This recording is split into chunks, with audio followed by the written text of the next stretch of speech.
Asalaamaaleykum yéen a ngi ak Sala bu seen émission Feemu fii ak Feneen tey nag ay dessert sans cuisson laa leen indil ultra facile pour seen feetu korité incha allahu rabbi yàlla nañu yàlla may ñu fekke ko te tal ko kenn bañ a wuute. Gis nga ko noonu 3 façons lañ defar am nañ fraise am spéculoos lotus ak oreo gis ngeen niñ jongomaa noonu ñu daal di jàll ndànk ci suñu recette jël suñu ay fraise def ci suukar teg bàyyi muy compoté. dañ koy togg ba mu nekk espèce compote ñu jël suñu fraise yi ñu am ni daggate ko en 4 daal ci wis tuuti suukar teg de côté ñëw nag ci suñu bonbon oreo yi gis nga li ñuy def mooy dindi li nekk ci biir lu weex li daal di jël bonbon bi kese gis nga ko suñ ko jëlee ba pare lu ñuy def tout simplement mooy daal di jël suñu rouleau rek di tapoter ndànk ci kaw rek toj ko ba mu nekk pëndax gis nga ko noonu des fois nga jël sa loxo mu aider la tuuti bu mokkee ñu teg de côté jël spéculoos lotus bi moom tamit supermarché rek nga koy jëndee ci bonbon yi ku ko amul sax mën nga jël bonbon beurre bi nga am gis nga noonu daal di koy toj moom tam mokk ñu sotti leen gis nga ko ni ay poudre la ñuy nekk ñu sotti leen daal di leen di teg de côté daal di ñëw nag ci suñu appareil lii mascarpone la mascarpone bii ma jël nii marque bi cherul trop ay 2000 poussière laa ko jëndee mascarpone dafa cher Sénégal mais bii moom cherul 2000 poussière la bu ko defee boo ko jëndee jël 1 litre crème daal di ko ciy sotti crème bi tamit bu leen fàtte 35 jàpp 36% de matière grasse moom ngeen di jël pour que boo leen ko monter en crème mu mën a monter ñu daal di ciy laal tuuti lait concentré sucré pour sucrer suñu appareil gis nga ko noonu suñ ko monter ba mu monter nag comme ni ngeen ko gisee nii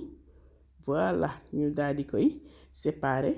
en 3 parties parce que 3 recettes laay defar bu dee 4 recettes ngeen def ngeen séparer ko en 4 bu dee 2 ngeen séparer ko en 2 léegi ma njëkk a defar appareil bi pour spéculoos lotus bi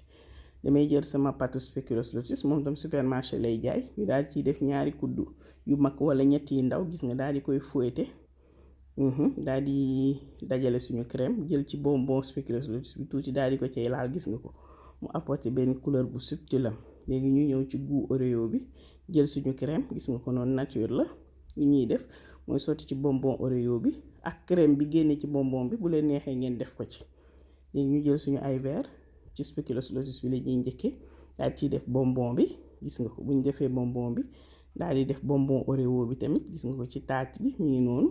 nga boo ko defee ba mu digg rek baax na ñu jël suñu crème daal di ciy def gis nga ko noonu jël crème bi def ko ci daal di changer douille bi crème bi dañuy jël ay douille rek def ko ci daal di jël bu oreo bi daal di def gis nga ku amul poche à douille nga jël mbuus rek daal di ko cay sol bëtt ko day def pareil gis nga ko noonu ñu daal di ciy samp bu nekk benn bonbon de sa couleur gis nga daal di jël spéculoos lotus bi seeyal ko tuuti daal di ko ci wis comme décoration wala nga jël bonbon bi nga toj wis ko ci comme décoration gis nga nag mën ngeen ko décliner ci nu mu leen neexee ma jël beneen verre bu ndaw gis nga def fraise ci fond bi jël oreo bi daal di ko ciy def ci kaw mu rafet ba dee léegi nag ma ñëw ci recette fraise bi suñu fraise togg nañ ko ba mu ñor ñu seral ko ba mu sedd ñu ñëw incorporer ko ci suñu crème montée maanaam suñu chantilly gis nga bu ñu ci defee genn wàll bi daal di ñëw nag sol ko ci poche à douille bi comme nu ngeen koy gisee nii gis nga noonu daal di rouler dagg cat bi rek teg de côté daal di jël suñu ay pot man bii bonbon spéculoos lotus bi laa utiliser ku am bonbon beurre nga daal di ciy def daal di cay sol fraise gis nga ko nii voilà bu ñu ci solee fraise ba pare soo ko jël suñu crème bi nga xam ne dañ ko parfumer ak fraise nag daal di ñëw wër ko ci kaw xoolal ma lii ñu daal di jëlaat tuuti fraise daal di koy sànni ci kaw pour décorer ko donc gis ngeen soo amee sa ñetti crème sax nu la neex nga décorer ñu daal di jëlaat gis nga compoté bi ñu defar daal di koy wis ci kaw pour décoration mu rafet su fekkee verre yi ma utiliser amoo leen ko mën ngeen jël seen ay verre ci seen kër rek seen ay coupe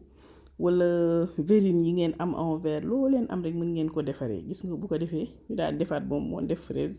daal di gis nga defaat suñu chantilly fraise gis nga ko noonu ci kaw voilà daal di décorer waat ci kaw gis ngeen ko noonu maa la ko wax gis nga ko nii daal jël suñu ay bonbon décorer tuuti ci kaw mi ngi nii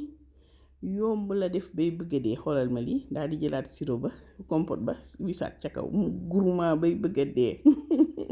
vidéo bi gudd na mais c'était pour montrer leen gis nga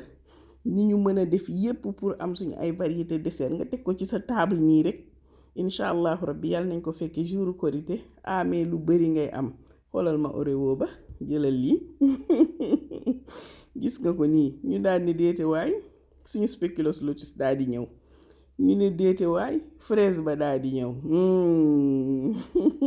jël na ma ko defee ca coupe bi jëlal lii lii daal lañ leen indiloon tey j'espère que liñ leen indil neex na leen gis nga mën nga ko def sax ci verre bu gën a mag donc ça dépend de vous en tout cas daal lâchez-vous lii lañ leen indiloon tey j'espère que liñ leen indil neex na leen bu leen fàtte abonné bu leen fàtte aimé soo leen amee ay questions ñu ngi leen di xaar ci commentaire yi mais jaajëfal bu baax Mounass Ndiaye ak Papounette ak Yaa Fatou yi nga xamante ni bi ñoo ma doon jàppale ci tournage bi lii lañ leen indiloon tey ñu bàyyi leen ngeen régalé wu avec les yeux.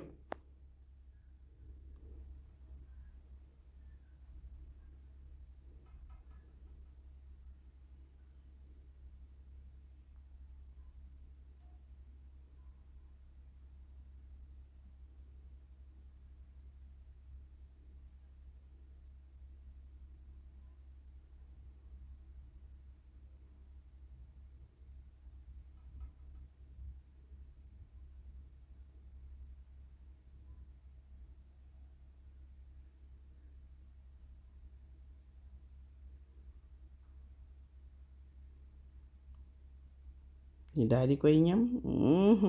ngay plongé kudd bi ba ci fond bi soo ko seppiwaat ndànk c'est délicieux bu leen ko hésiter nag reprendre trop bon masha Allah.